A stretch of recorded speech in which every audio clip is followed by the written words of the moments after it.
Mari kita mulai berimajinasi. Segerombolan ribuan bangau terbang ditunggangi para murid yang akan berangkat melaksanakan ujian sekte ke Gurun Hanhai. Di dalam rombongan itu juga terdapat murid utama yang juga ikut, seperti Senior Mo dan Senior Yuan Jiankong, yaitu salah satu senior yang terkenal prestasinya di 10 daftar Sanhe. Nampaknya dia tak senang, mengamati Fang Han, sedikit tersenyum dan mengangguk.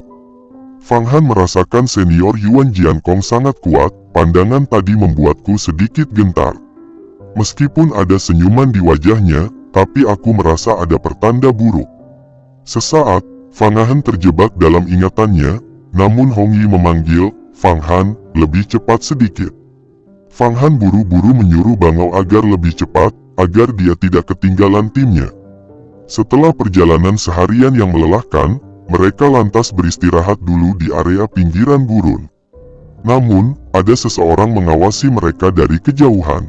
Kota kerajaan bulan biru ada di pedalaman Gurun Hanhai, masih ada 1 hari lagi untuk tiba, malam ini sebaiknya kita beristirahat di sini dengan baik. Di situ terlihat seorang junior melapor pada Senior Yuan, bahwasanya pedang murid Zuo ada di tangan Fang Han. Yuan Jiankong terus-menerus mengawasi pergerakan Fang Han. Fang Han yang merasa diawasi tidak menghiraukannya. Setelah semua orang terlelap dalam istirahatnya, Fang Han mulai menjalankan meditasi, mengkultivasikan kekuatannya. Katanya, berlatih hingga tingkat spiritual akan terjaga, semua organ dalam, tulang dan sumsum, terlihat jelas seperti garis telapak tangan. Sekarang, meskipun aku belum menguasai ini, tetapi sepertinya, semakin giat berlatih, tubuh akan menjadi bersih, seperti kristal yang transparan dan mulai semakin jelas. Satu-satunya yang tak terlihat adalah otak sendiri. Otak adalah pintu spiritual yang masih tertutup, belum terbuka untukku, dan aku tak bisa membukanya. Hah, kapan aku bisa mengeluarkan kemampuan ajaib? Seketika, Fang Han dan Hong Yi terbangun dari meditasinya. Di situ terlihat juga Senior Yuan Jiankong mendekatinya. Dia bersama Junior Zuo dan diikuti Senior Mo dan yang lainnya. Dia ingin meminta kembali pedang terbangnya, lantaran akan digunakan untuk formasi pedang.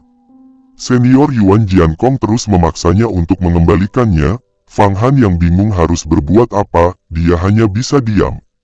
"Kamu adalah Fang Han, tidak buruk, tidak buruk.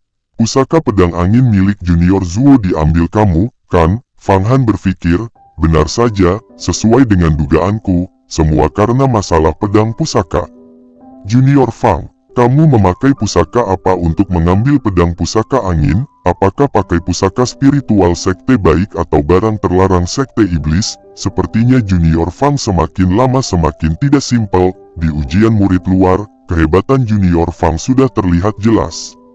Tetapi kamu hanya seorang murid luar, tidak seharusnya punya pusaka setingkat ini. Berikan. Menghadapi situasi seperti itu, Fang Han berpikir keras, gawat, si Yuan Jiankong ini datang untuk mengincar lukisan naga Huangquanku. Dari belakang tiba-tiba ada pergerakan aneh, itu adalah para bandit pasir. Ribuan bandit itu dengan cepat ke arah mereka. Seketika, Senior Yuan bersiap memimpin pasukan untuk bersiaga. Para bandit itu mulai membuka serangan jarak jauh dengan ribuan anak panah. Namun, mereka yang sudah siap merilis armor spiritual untuk menahannya, semua orang terlihat sibuk melawan dan menghindari anak panah. Senior Mo kemudian merilis segel surga untuk memanggil boneka mistis yang dipinjamkan sekte. "Segel surga, boneka mistis, datanglah." Sementara itu, Fang Han sedikit bingung, ini adalah pertempuran sesungguhnya, tidak hanya bergantung keberuntungan belaka. Tapi karena ini ajang pembuktian, Fang Han langsung merilis pedangnya dan melawan bandit itu. Satu persatu mayat bandit berhasil Fang Han bunuh. Sedangkan, Yuan Jiankong dengan mudahnya membunuh puluhan bandit hanya dengan pedang terbangnya, namun terlihat si pangeran Somong kewalahan, terpojok dan hampir terbunuh. Beruntungnya Senior Mo datang membantu, dasar sampah tak berguna.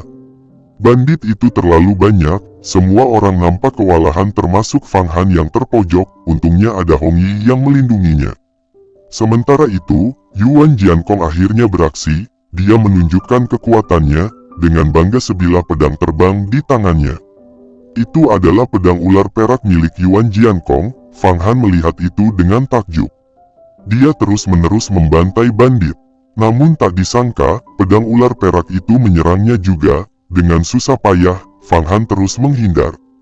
Dia menahan serangan pedang ular perak itu dengan seluruh kekuatannya, dan dia hampir terbunuh. Untungnya, ada pedang misterius berwarna merah muda menyerang Yuan Jiankong, membuat Fang Han terbebas dari serangan itu.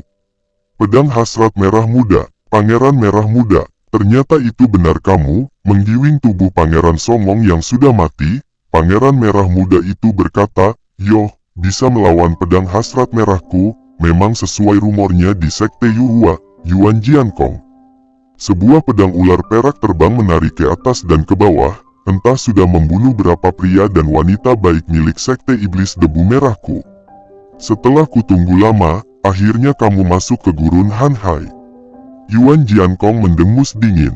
Heh, Sekte Iblis Debu Merah, Pangeran Merah Muda. Tidak buruk, tidak buruk. Pantas saja, demi membunuh pangeran ini, kalian dari Sekte Yuhua tak diduga menghadiahkan pil yin yang panjang umur. Hahaha, pangeran ini pun jadi sedikit terpikir untuk bunuh diri loh. Hahaha, 10 Jenderal Iblis, ini waktunya kalian untuk muncul. Sebuah pemandangan mencengangkan muncul dari kehampaan, itu adalah iblis terbang. Bersambung.